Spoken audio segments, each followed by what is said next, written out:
we remain steadfast in our commitment in delivering local news that matters. Stories that inspire. Enriching the lives of Filipinos in the Philippines and across the globe. This is your GMA Regional TV. Buong puso para sa Pilipino. Ini ang GMA Regional TV Balitang Bicolandia.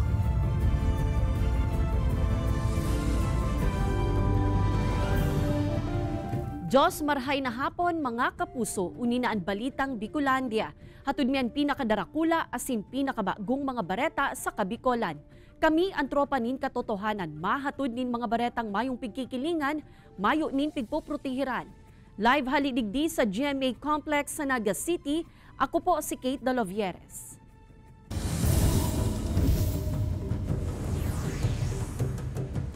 Nakaparadang lunadan sa hampangkan sarong eskwelahan sa Naga City, nasulo.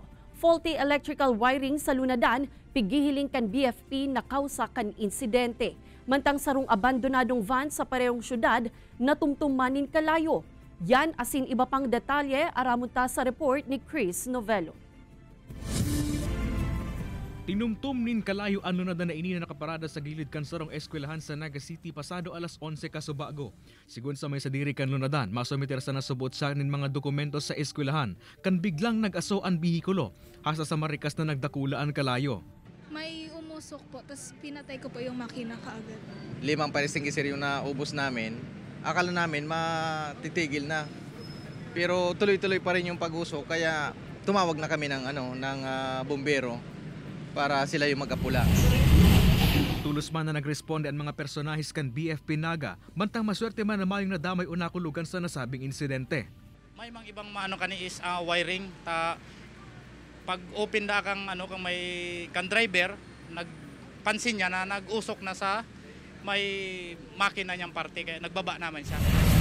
Sigun sa BFP, may ibang mga wire o jumper ang nakakabit pa sa terminal kan bihikulo na posibleng nag-short circuit asin pinunan kan kalayo. Mientras tanto, sa mga abandonadong bihikulo na nakapark sa basurahan sa Barangay Calawag, Naga City ang nasuluman, alagad pigaarampakan mga otoridad ang pigikanan kan kalayo. Kasabay kan piglalaomang dagmang na deboto na daraan sa indang mga bihikulo na maatindir sa mga aktibidad kan Peña Francia Festival. Nagpagirumduman mga otoridad na sertong nakagadan ang makina kung babayaan nga ni malikayan ang mga siring na insidente. Kay banan si Carlo Abunita, Chris Novello, Balitang Bicolandia. Panahabuning gasolina sa sarong top-down tricycle sa Kamaligan, Camarines Sur sa pool sa CCTV.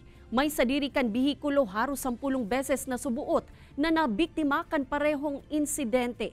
Pagkakabisto kan mga suspetsyado, pigsususog pa kan barangay. Uya ang report ni Jessica Kalinog. Pasado alas 11 nin matanga kan Setyembre 1, duwang lalaki na subuot may kadudadudang hiro, anakuanan kan CCTV sa porsyon na inikan zona sa East Barangay San Roque, Kamaligan, Camarines Sur. Daraan sarong mayong laog na bote, pasimple ang mga ining nagranisa na kaparadang top-down sa gilid kan tinampo, saka huminali. Makalihis ang pirang minuto, binalikan inikan sarong lalaki kung saan mahihiling na ang bitbit na bote igwana nin laog. Kinaagahan man kan madiskubre kan 24 anyos na si Jose na ang laog na gasolina palan kan sa iyang top-down ang nalalay kan mga ini. Kung naula man siya doon ma'am, yaw lang to sa baba, mamamarong to doon. Kaso mayo talaga. Haros 10 beses na subuot ining nangyayari kay Jose. Alagad ang insidente kan Setyembre 1, ang sulamenteng nahagop kan CCTV. Desidido man subuot siyang madakop asin mapanimbag ang mga imbueltong persona. Apuera kay Jose, nagkapirang mga residente pa sa barangay an haloy na asin paoro otro subuot na nahahabunanin gasolina sa saindang nakaparadang lunadan. Bako sana po yan sarong bisis, kadakol na pong nangyari yan. Kaya lang dahil natatimingan. Pero ngunyan po, nahiling minaman dyan sa CCTV, kung nadadangog po ninyo sa muyang sa kuyang pangapudan lang sa indo, nadahin ako mag-utrota. Sigurado iba po ka mga abutan ng pinalidad kayan. Dayman subot reported sa pulisaan mga insidente nin panhahabunin gasolina sa barangay.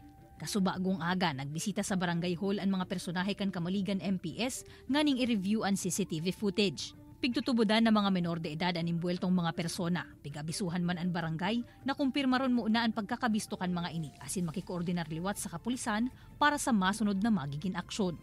Kaibanan si Jovel Obiso, Jessica Kalinog, Balitang Bicolandia. Pano-hold up sa sarong butika sa Naga City nakuanan sa CCTV.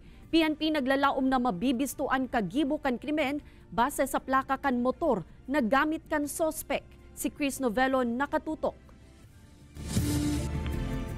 Sa CCTV footage na ini mahihiling na sibotan sarong empleyado sa laog kan sarong butika sa kalabaan kan Panganiban Drive, Naga City, Kasuudma. Sa saropang anggulo kan CCTV sa lugar, mahihiling man ang pagparada kan sarong rider na nakasulot nin full-faced bonnet as naglaog sa butika.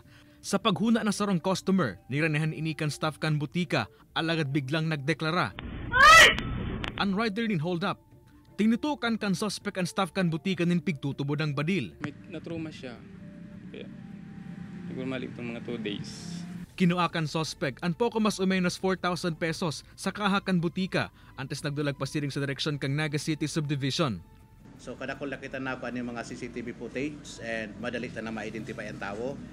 And kailangan yan medyo nasasakitan kita kasi may mga piglalatag kita na mga tao na possible identification. Kailangan nakatakop ang lalawgon. So medyo nasasakitan mag-identify siya sa tuyang biktima.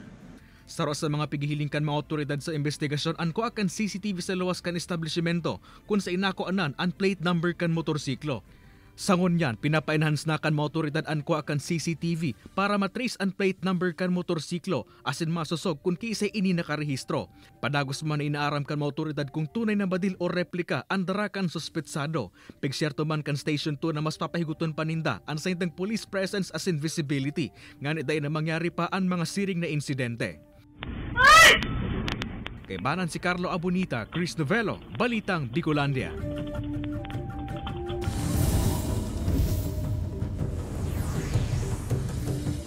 Biglang pagbaba kan presyo kan paroy angat ngunyan para sa mga paraoma sa Bula, Camarines Sur, makalihis na ipautob ang price ceiling kan bagas.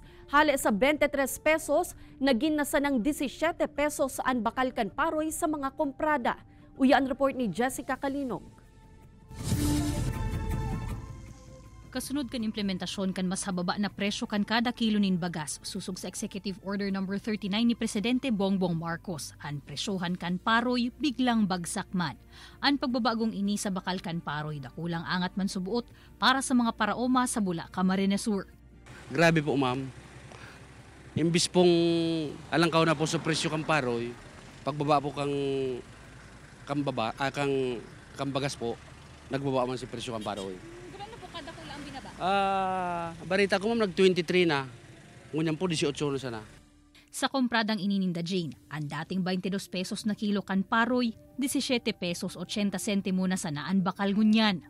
Paliwanag ni Jane, dahil ninda kontrolado ang pagtaas o pagbaba kan presyo kan paroy, magin ang pigpapabakal na bagas, ninhulitan nakadepende subuot ini sa ipigpapautob kan dakulang rice mill sa probinsya. Asin siring nga ni kaini na may kasuguan ang Administrasyong Marcos. Day man subuot ninda intensyonal na babaraton ang mga paraoma, tamagin sinda, lugi man sa biglaang pagbabago na ini. Sabi may kung may magigini po, masunod kita sa administrasyon kung paano siyempre, iyo man ang pautob niya. Kaya lang sana, manday niya, biglang araw kaya na. So, paano lang, parang antabay. So, siyempre, maringani mayo kang dakulon na istak, paano kang dakulon. Sa presente, ang mga mababakal na bagas sa merkado, iyo ang mga nainot ng nabakal kan mga negosyante sa mas halangkaw na presyo. Mayo man subuotin kasyertuhan kung hasta no arin hababaan presyohan kan bagas asin paroy. Alagad kung maglawig pa ini, urog na madakulaan kalugihan kan mga paraoma, komprada, asin ang mga negosyanteng nagpapabakal nin bagas. Magin ang Department of Agriculture Bicol, mayo man subuotin kontrol sa presyohan kan paroy. Alagad igwanin bantay presyo task force ang ahensya na nagmomonitor kaini urual daw. Kaibanan si Jovel Obiso, Jessica Kalinog, Balitang Bicolandia. Nagkondusir nin pirang aldaw na contingency planning training seminar para sa gabus na personahe ang Provincial Disaster Risk Reduction and Management Council kan Camarines Norte. Parte ang aktibidad kan mga preparasyon sa mga kalamidad arug kan mga bagyo. Obheto kaini na magkaigwanin bastanteng kaaraman ang mga head office na parte kan PDRRMC na pwedeng iheras sa mga barangay. Importante man subuot ang pagkakaigwanin mga training tanganing marikas na masimbagan ang iba pang pangangaipo asin kakulangan tuyong nagkakaigwanin mga kalamidad. umiikot po ang sa aspeto ng kung ano yung dapat nating gawin, yung ating contingency kapag mayroong mga kalamidad, ano yung mga dapat nating gawin.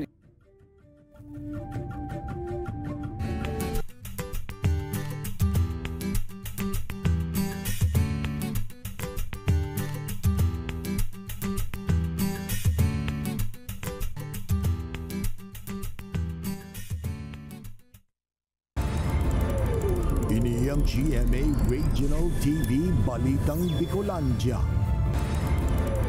Ini ang GMA Regional TV Balitang Bicolandia.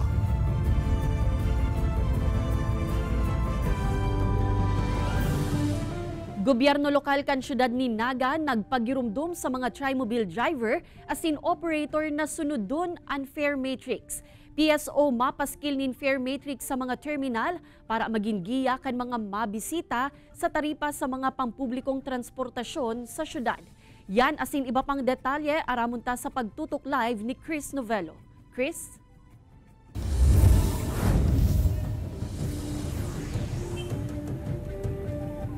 Kate, epektibo na ngunyan na aldaw itong resolusyon kang Naga City LGU na naghahagad sa mga tri-mobile operators and drivers sa Naga City na striktong sunodon ang fare matrix sa syudad kasabayan kan papupuon kan mga darakulang aktibidad ngunyan na Peña Francia Festival.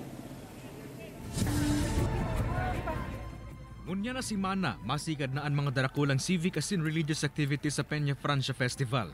Uli kay inipiglalao man ang pagruso kan dagmang na mga bisita, bako sanaan mga gikan sa pagtaraid na banwaan o probinsya, alagad magan ang gikan sa ibang rehiyon. Kaya ang Naga City LGU nagpaluwas na nin fare matrix sa mga tri-mobile na dapat masunod urog ng ngunya na Peña Francia Festival. Susog sa Resolution number 2023-440, 13 pesos ang regular na taripa sa mga tri-mobile, 10 pesos naman sa padjak sa primerong 3 kilometro. Ang grupo kan mga tri-mobile sa syudad, kinaolay na ang iba pang to na dapit sa fare matrix na piniluwas kan syudad.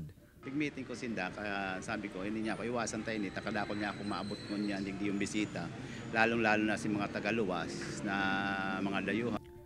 Uyin man digdi ang mga tsoper asin pasahero, ninhulita maiba talaga subot na dain nagsusunod sa tamang taripa. Ay dapat lang ta. Isipon mo kung mag-aano ka ng mga pasahero, garo man lang pigano si pamilya mo. Dapat naman po talaga. Para masunod din po talaga yung fair price po talaga. Nagpagirumduman ang Naga City LGU sa mga tricycle drivers and operator na day pagsamantalahon ang pagruso kan mga bisita sa Naga City para day sunodon ang tamang taripa. Pigsiserto man kan Public Safety Office na mahigot nindang imomonitor ang mga driver na masigilin masalangkaw sa aprobadong fare matrix. May sugo sa mo ang sanggunian na i-reiterate so fare matrix. So sa mga pag-iribata, mapuon giraray pagpaskil kadtong mga fare matrix. Bako sana sa mga terminal, kung di sa satoy mga PUVs, PUJs.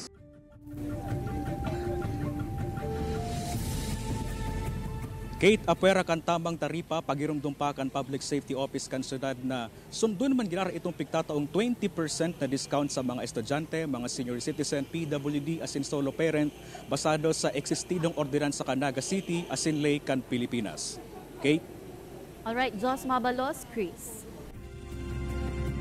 Arestado ang sarong 18 anyos na lalaki huli sa pagpapabakal nin pinaalang na dahon nin marijuana sa banwaan nin Bulan, Sorsogon. Nakuha sa sospek ang tulong sa siya kan pigtutubudang marijuana asin ang ginamit na buy-bust money. Sigun sa mga otoridad, posibleng target kan sospek na maging customer ang mga jovenes huli ta mas hababa pa ang presyo kan marijuana kung ikukumparar sa ibang iligal na droga. Sa ngunyan nasa kustudiya na kan mga otoridad ang sospek para sa maninigong disposisyon. Domingo nin hapon kan Setyembre 3 kan paramientras na iparada ni Pedro Camasis ang sa iyang motorsiklo sa atubangan kan sa Indang Harong sa barangay Inarado, Daraga, Albay. Alagad narisana sana kan may sadiri na nawawara na ang nasambitan ng motorsiklo. Tulos man ining nagreport sa kapulisan. Sa pagresponde kan mga otoridad na recover ang nasambitan ng motorsiklo sa gilid kan Tinampo sa barangay Kaguskos, Libon, Albay. Dawa na recover na ang nasambitan ng motorsiklo, mapadagos man giraray ang investigasyon kan mga otoridad tanganing masusog ang mga sospek sa likod kan pannahabon. Liwat man na nagpagirumdum ang pulisya sa publiko na magdoble ingat tanganing dain na mautro pa ang insidente. Talipon po, takol po talaga ang checkpoint dumangon yan. So natakot po siguro sinda. So winalat na lang ining motor. Then nagdulag na duman sa may party kang San Jose. Dako lang abalin to pagka wala talaga service. Kung may duman mga emergency baga, siyempre kayo po talaga service. Makalihis ang tulong taon na pandemya, liwat nang naisagibo ang pagtiripon kan State Colleges and Universities Athletics Association sa Bicol Region. 11,000 na delegasyon hali sa 9 na universidad asin kolehiyo sa rehiyon maugmang nagpartisipar sa aktibidad. Uyan report ni Jessica Kalinog.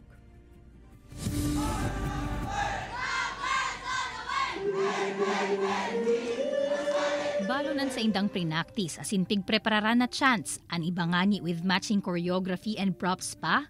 Give na ipigbandera kan 11,000 mga atleta asin coaches an sa indang mga pigikanan na universidad asin kolehiyo sa Bicol Region sa pagbubukas kan 2023 Regional State Universities and Colleges Athletic Association o SQUAA Sports Fest sa Pili, Camarines Sur. Mati mo ng excitement kan mga atletang estudyante sa pagpartisipar digdi. Orog nataan kadaklan sa inda, paggraduar na, alagad ngunyan sana naka-eksperyensya kan SQUAA. Bata pa po, grade 4 po, nagsimula pa ako maglaro. And hanggang now, I'm 22 years old, pangarap ko talaga na makalaro. And I hope na maka-national din po ako. Medyo mas nakaugma pong grabe kasi kawat pong day po kami naka-compete. Tapos kaya ko mining may offer. Tapos ngunyan, yan, auto. Champion po, siyempre. Champion! Makalihis ang haro sa 4 na taon, ngunyan sa naliwat na nakakondusir kan nakatuudan na SQUAA. Alagad sa pagkakataon na ini, hinali na muna ang contact sports, siring kan taekwondo, arnis asin iba pa, huli naman sa pagbabago sa mga panundon para digdi na darakan COVID-19. Sa siring na mga aktibidad, urot man kan Commission on Higher Education Bicol na ma-develop ang sportsmanship kan mga estudyante. In a game, you will either win or lose. When you win, say nothing. When you lose, say less. What matters is that you have actualized fair play and good sportsmanship. This is the way to athletic fame or even any professional career. Siring man na iniimportante sa pagkakaigwanin balanse sa college life kan mga estudyante. Kaya taon-taon, kabali ang SQUAA sa academic calendar kan mga eskwelahan. Sumayo po kita ning sound mind kung mayong sound body, mahalaga ini sa mga akita kasi iyo po ni so pag-develop kang skills ninda lalong-lalo na po sa skills kang physical skills ninda. Madurar ang SQUAA 2023 hasta sa Setyembre 7. Asin ang mga magana sa sports events, iyuman ang marepresentar sa rehiyon sa gigibuhon na National SQUAA sa bulanin Oktubre. Kaibanan si Jovel Obiso, Jessica Kalinog, Balitang Bicolandia.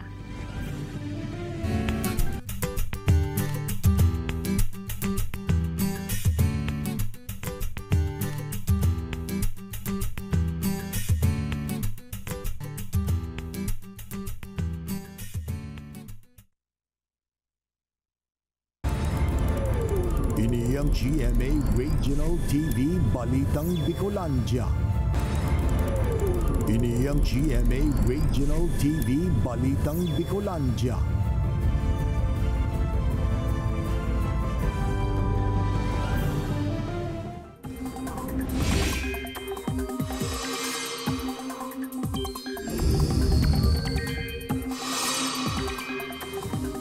Mga kapuso, mayo ng raot nin panahon sa laugkan Philippine Area of Responsibility. Hulitan nakaluwas na sa PAR ang bagyong Ineng na may international name na Yunyung. Sa ibong kaini, posible pa ang pag-uran sa dakulang parte kan nasyon. Sigun sa Pag-asa, huring nanotaran ang bagyo sa 1,225 kilometers east-northeast kan extreme northern Luzon. Ang trough kan bagyo ang nagpapauran sa pirang lugar sa Luzon, siring kan Batanes, Abra, Apayao, Cagayan, asin Isabela. Padagos man na nakakaapektar ang southwest monsoon sa iba pang parte kan nasyon. Lauman ang makusog ng pag-uran sa pirang parte kan Camarines Norte, Camarines Sur, Albay asin Masbate, mantang katamtaman asin warak-warak na pag-uuran man sa natatadang parte kan Bicol Region. May pag-uran man sa iba pang parte kan nasyon, ngunya na hapon asin Banggi, kaya maging andam po kita mga kapuso.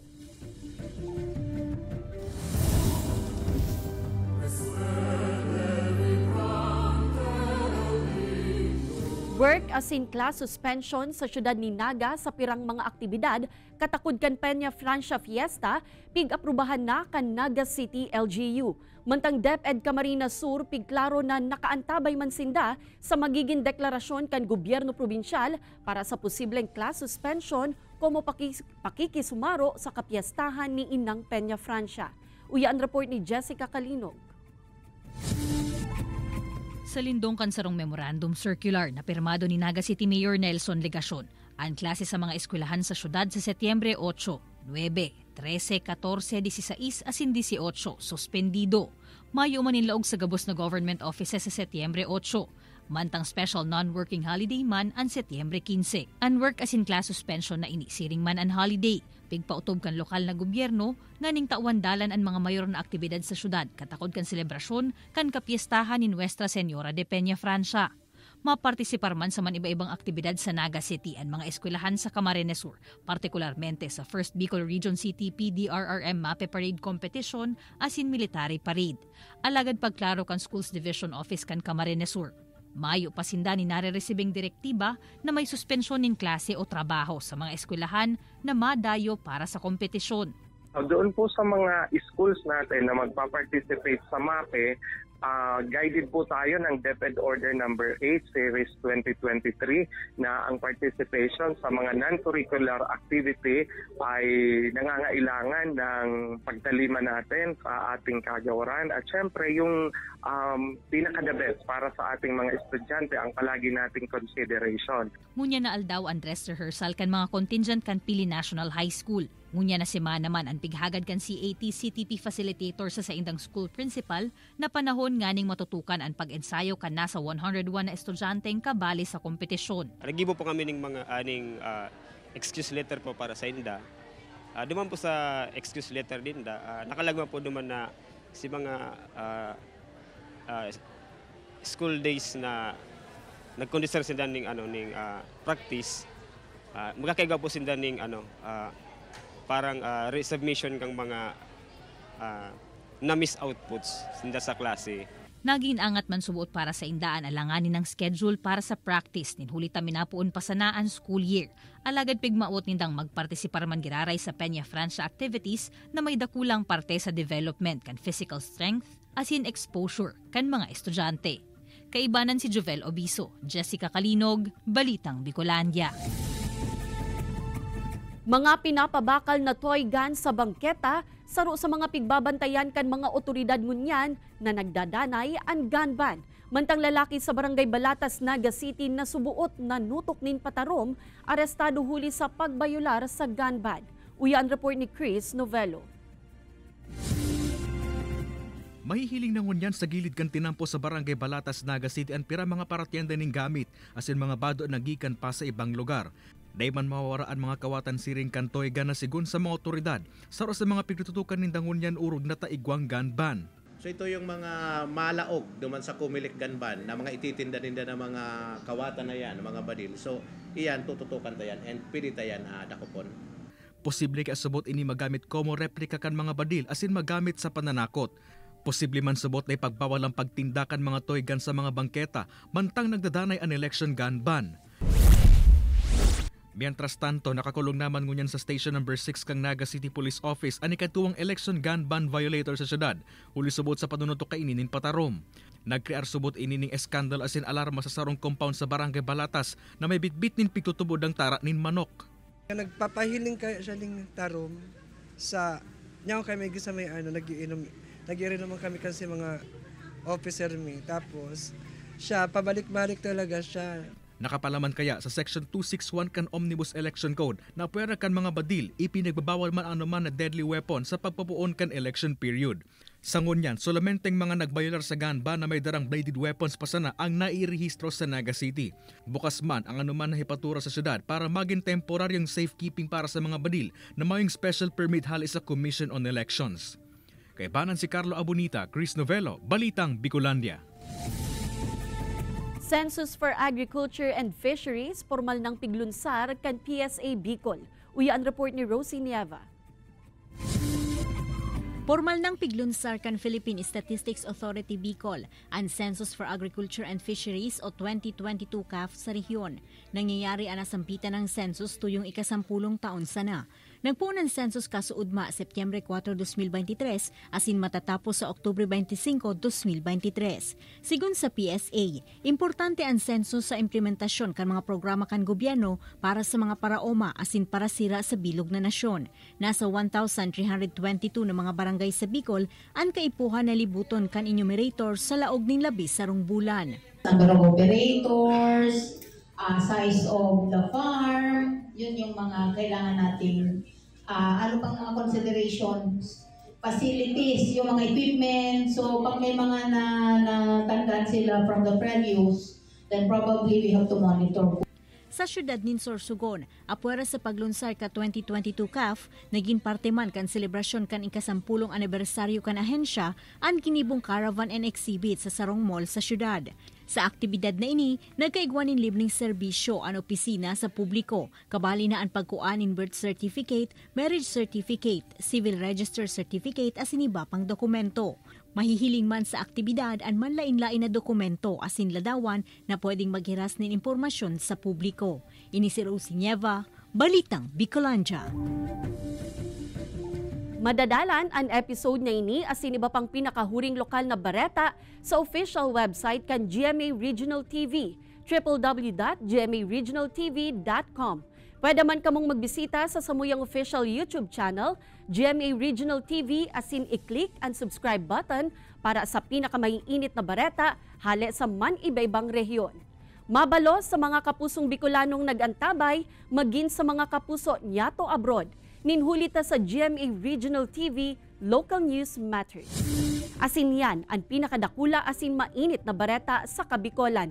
Ako si Kate Dolovieres. Kami ang GMA Regional TV, Balitang Bicolandia, bilog na puwersa para sa mas dakulang misyon asin mas mahiwas na pagsirbi sa nasyon.